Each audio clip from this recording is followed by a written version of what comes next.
बिस्मिल्लाहिर्रहमानिर्रहीम। अस्सलाम वालेकुम मेरे नाज़रीन। आज का मेरा व्लॉग थोड़ा सा शायद लंबा हो जाए, लेकिन आज के मेरे व्लॉग के अंदर बड़ी इल्मी बातें और बड़ी इंफॉर्मेटिव मेरा व्लॉग होगा। इंशाल्लाह इसको एंड तक ज़रूर सुनिए।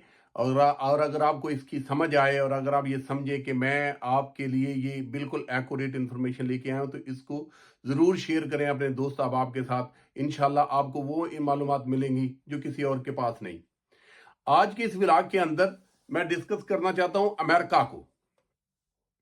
तो मैं आपको ये बताना चाहता हूं, ये एक मेरी बुक है जो मैंने 9/11 पर लिखी, 1 मिनट की खामोशी के नाम पर। उस वक्त मैं अमेरिका में मौजूद था। ये 2002 के अंदर 2001 के अंदर ये मैंने अपनी किताब लिखी और ये मेरी किताब पब्लिश हुई। इसके 3 एडिशन हैं। आज मैं अपनी इस व्लॉग को इस बुक के आखिरी पेज से स्टार्ट करता हूं, जो मेरा आखिरी चैप्टर था उससे मैं शुरू करता हूं और फिर आपको ये बताता हूं कि मैंने आखिर आपको ये किताब क्यों बताई और इस किताब का ये आखिरी बाब क्यों पढ़ा।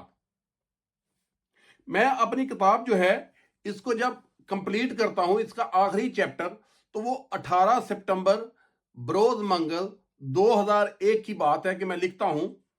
मेरी किताब का आज का बाब आखिरी बाब है जिसके लिए मैंने ये किताब शुरू की थी। मुझे आज के दिन के उन लम्हात का इंतजार था जो अभी कुछ देर बाद आने वाले हैं। 11 सितंबर को जब ये वाकया हुआ तो इस वक्त मेरे जहन में नहीं था कि मैं इस पर कुछ लिखूंगा, लेकिन जब जापान के वजीर आजम ने इस वाकया पर शदीद अफसोस का इजहार किया तो मेरे जहन में दूसरी जंग अजीम का वो मंजर घूम गया, जब बिल्कुल ऐसे ही, हाँ हाँ बिल्कुल ऐसे ही, अमेरिका ने एक आम कौम पर एटमी हमला करके चंद लम्हात में इसके लाखों मासूम लोगों को अबदी नींद सला दिया और इस पर फतह का जश्न मनाया। और जापानी कौम ने इस दिन को एक तारीख साज स्याह तरीन दिन करार दिया और आज तक हर साल जापानी कौम इसके सोग में इकट्ठी होकर 1 मिनट के लिए खामोश होती है। तो मैंने अमेरिका की तारीख के इस स्याह तरीन दिन को देखते हुए ये फैसला किया कि अमेरिकी भी जरूर एक दिन इस 1 मिनट की खामोशी इख्तियार करेंगे। लिहाजा मैं उतनी देर तक रोजाना के मामूलात लिखता रहूंगा जब तक अमेरिकी इसके लिए 1 मिनट की खामोशी इख्तियार नहीं करते, क्योंकि मुझे इस बात का इल्म है कि अमेरिकी अपने हीरोज और गमगीन दिनों को नहीं भूलते।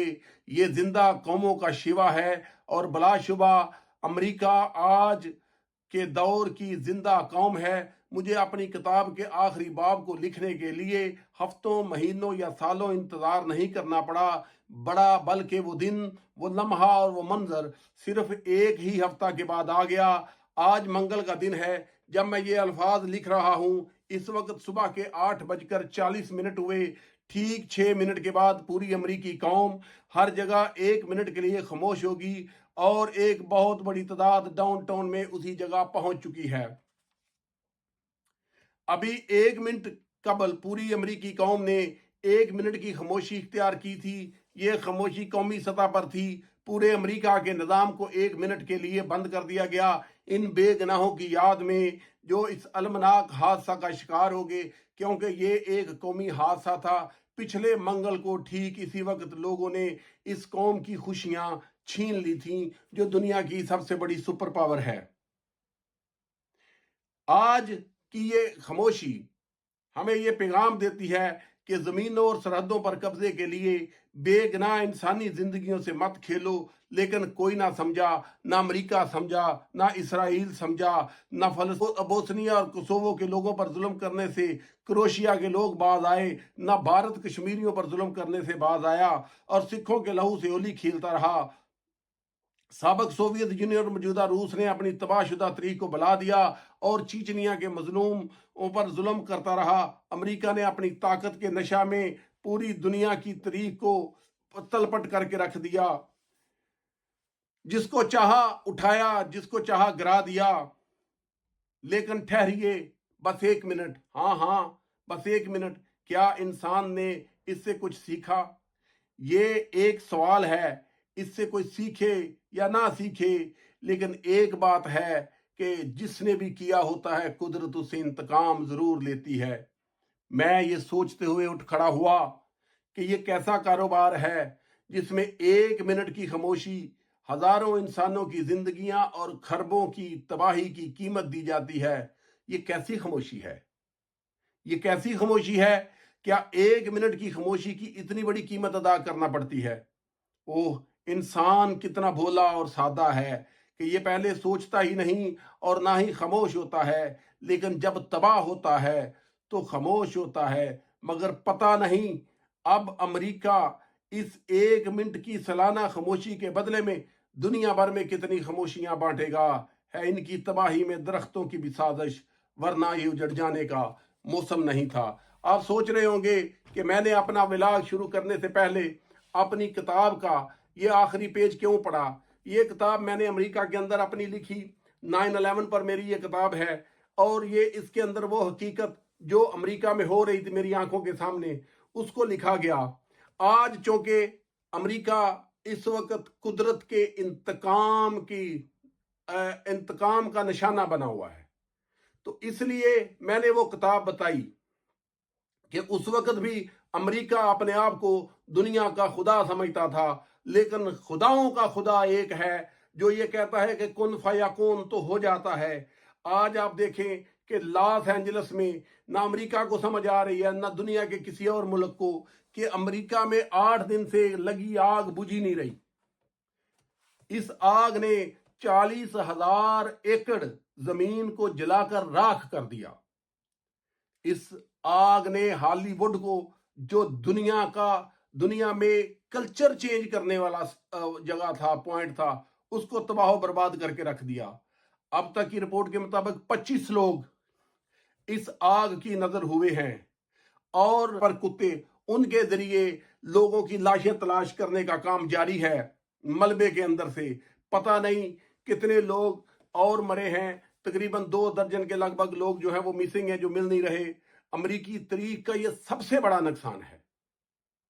और मैं आपको एक बात बताता हूं कि जो कैलिफोर्निया का department of forestry and fire protection है, उसके मुताबिक तकरीबन 12,300 घर मलबे का ढेर बन गए। ये वो घर नहीं है जो आम गरीब आदमी का घर होता है, ये वो नहीं है। ये दुनिया के अमीर तरीन लोगों के घर हैं। दुनिया के वो लोग जो दुनिया का निजाम चेंज करते थे, ये उनके घर हैं। 12,300 का डाटा जो वहां की अथॉरिटीज है वो दे रही हैं। और आपको मजे की बात बताएं कि इन जलने वाले घरों में दुनिया के वो लोग जिनके आगे पीछे मीडिया और दुनिया की वो जो सिक्योरिटी फोर्सेस हैं वो घूमती हैं, अल्लाह ने उनके घरों को भी जला दिया, वो भी अपने घर ना बचा सके। जिनके अंदर एडम ब्रॉडी, जिनके अंदर जेम्स वोड आता है, जिनके अंदर पेरिस हिल्टन जैसी शख्सियात हैं, जिसके अंदर टीना नॉलस और बिली क्रिस्टल जैसी शख्सियात आती हैं भाई, ये लीटन मिस्टर जैसी शख्सियात हैं, ये लोग भी अपना घर ना बचा सके, इनकी दौलत भी इनके घर ना बचा सकी, मुल्क का निजाम भी इनके घरों को ना बचा सका। इतनी तबाही है कि अमेरिका की तारीख में नहीं आई। इसराइल ने अमेरिका के बमों के साथ फलस्तीन में पूरे 1 साल में जितना नुकसान किया, कुदरत ने उससे ज्यादा नुकसान 8 दिनों में करके रख दिया। और कुदरत ने ये आग, ये देखें, ये आग ऐसी नहीं है जो एक जगह लगी और वो आगे बढ़ती जा रही है। ये 8 मुख्तलिफ मकामात पर आग लगी है, इससे मुख्तलिफ काउंटीज में आग लगी है। समझ नहीं पा रहे ना अमरीकी, ना दुनिया का कोई और मुबस्सर, ना कोई तजजियाकार, ना कोई साइंसदान कि ये आग कैसे लगी है। कभी उसको खुशकसाली की मिसाल देते हैं, कभी मौसमियाती तब्दीली का मसला बताते हैं, कभी कुछ बताते हैं, कभी कुछ बताते हैं। लेकिन भाइयों, चीज ये है कि जब आप जुल्म करते हैं, जब जुल्म हद से बढ़ता है, तो फिर कुदरत आती है आपका साथ देने के लिए भी और आपका नुकसान देने के लिए भी। आज दुनिया के अंदर जितना जुल्म हो रहा है, जो दुनिया के सारे मजलूम अपने मजहबों से हटकर, रंग से हटकर, रंग और नस्ल से हटकर इस चीज पर मुत्तफिक हैं कि ये मजलूम की बद्दुआएं हैं जिसका नुकसान हो रहा है और कुदरत इंतकाम ले रही है। आज जब आपको मजे की बात बताएं, जब इतना नुकसान हो रहा है तो अमेरिका के जो बड़े बड़े अमीर लोग या दुनिया के बड़े बड़े अमीर लोगों ने अपने खजानों के दरवाजे खोल दिए हैं। 150 बिलियन से 150 बिलियन डॉलर से ज्यादा का नुकसान हुआ है। मेरे जिन लोगों ने, जिन दोस्तों ने न्यूयॉर्क नहीं देखा या मैनहट्टन के बारे में जिनको नहीं पता, मैनहट्टन एक बहुत बड़ा एरिया है, सेंट्रल न्यूयॉर्क है, कहते हैं उस जितना एरिया जो है ये तबाह बर्बाद हो गया। हेले जो बेरी है, जेमी ली, ईवा लंगोरिया और ब्यूनस ने, प्रिंस हैरी ने, उसकी बीवी मैगन ने अपने खजानों के दरवाजे खोल दिए लोगों की हेल्प के लिए। लेकिन भाई वो मांगने वाले नहीं हैं, वो तो देने वाले थे। वो जिनके घरों को आग लगी है वो तो एक एक घंटे के कितने पैसे लेते थे। आपको ये बात बताएं कि ये जो आग है, कुदरत का इंतकाम देखें कि पता नहीं आग कैसे लगी, फिर उसने आग के साथ 160 किलोमीटर फी घंटे की रफ्तार से हवाएं चला दी। हवाओं ने वो आग आगे से आगे, आगे से आगे, आगे से आगे जाती रही। अमेरिका की सारी टेक्नोलॉजी, सारी ताकत, सारा पैसा, सारी दौलत बेबस। कोई बंदा भी जाकर उस आग को बुझाने की ताकत में नहीं है। आपको ये बात बताऊं कि इस आग की जद में आने वाले जो शहर हैं उनमें पहली साइड है जिसका 18% हिस्सा जल चुका है। एटन है, उसका 35% जल चुका है, जलकर खाक हो गया। हस्ट है, उसका 97% बिल्कुल खत्म। उसके बाद ऑटो है, उसका 47% है। आप तो अमेरिका की गवर्नमेंट ने रेड वार्निंग दे दी है कि हवाएं बहुत ज्यादा तेज चल रही हैं, हमारे से आग कंट्रोल नहीं हो पा रही। कोई केमिकल, कोई पानी, हेलीकॉप्टर, फायर ब्रिगेड, कोई चीज भी वहां पर काम नहीं कर पा रही।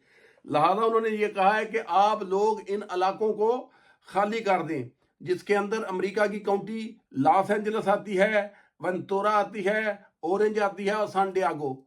अमेरिका की गवर्नमेंट ने यह कहा कि इन काउंटियों को फौरन जो वहां के रिहायशी हैं वो उनको खाली कर दें। और ये छोटी छोटी काउंटियां नहीं है। आपको ये बात बताएं कि जो कैलिफोर्निया स्टेट है इसका रकबा पाकिस्तान जितना है, बहुत बड़ी स्टेट है, अमेरिका की सबसे बड़ी स्टेट है। लेकिन ना दौलत, ना ताकत, ना हॉलीवुड, ना आपके केमिकल, कोई चीज आपको नहीं बचा सकी, बचा ही नहीं सकती। कुदरत है ना, कुदरत के सामने कोई चीज जो है वो नहीं ठहरती। मेरी अपनी किताब का वो सफा पढ़ने का मतलब ये था कि दुनिया में रहम बांटो, दुनिया में सुकून बांटो, तो कुदरत भी आपके साथ सुकून से बात करती है, कुदरत भी आपके साथ रहम करती है। लेकिन अगर आप दुनिया में जुल्म बांट रहे हैं तो जुल्म को सहने के लिए तैयार रहें। अब जो लॉस एंजलिस की मेयर है, एक खतून है जिसका नाम है कैरन बॉस, उसने ऐलान किया है कि हम एग्जेक्टिव ऑर्डर जारी कर दिए उसने। और एग्जेक्टिव ऑर्डर्स के उसने अंदर ये कहा है कि हम पूरे लॉस एंजलिस के अंदर लोगों के जितने घर जले हैं हम उनको वो सारे घर बना कर देंगे। इंश्योरेंस कंपनियां बैंकरप्ट होने के करीब जा रही हैं और पूरी दुनिया के अंदर जितनी मजलूम कौमें हैं वो इसको कुदरत का इंतकाम समझ रही हैं। आज दुनिया के अंदर जहां जहां पर अमेरिकी बम गिर रहे हैं वहां वहां के लोग झूलियां उठा उठा कर बद्दुआएं मांगते थे और आज वो ये कहते हैं कि ये हमारा इंतकाम जो कि हम नहीं ले सकते थे। तो मैं ये कहूंगा कि एक जालिम इंसान से लेके जालिम हुक्मरान तक, जालिम कौम तक, उसको कुदरत के इंतकाम से बचना चाहिए। कुदरत बहुत ताकतवर है, जहां पर इंसान की ताकत खत्म होती है वहां से कुदरत की ताकत शुरू होती है। इस विलाग से सबक हासिल करना चाहिए हम सबको। इंशाल्लाह मिलते हैं आपको अगले विलाग में। अल्लाह हाफिज।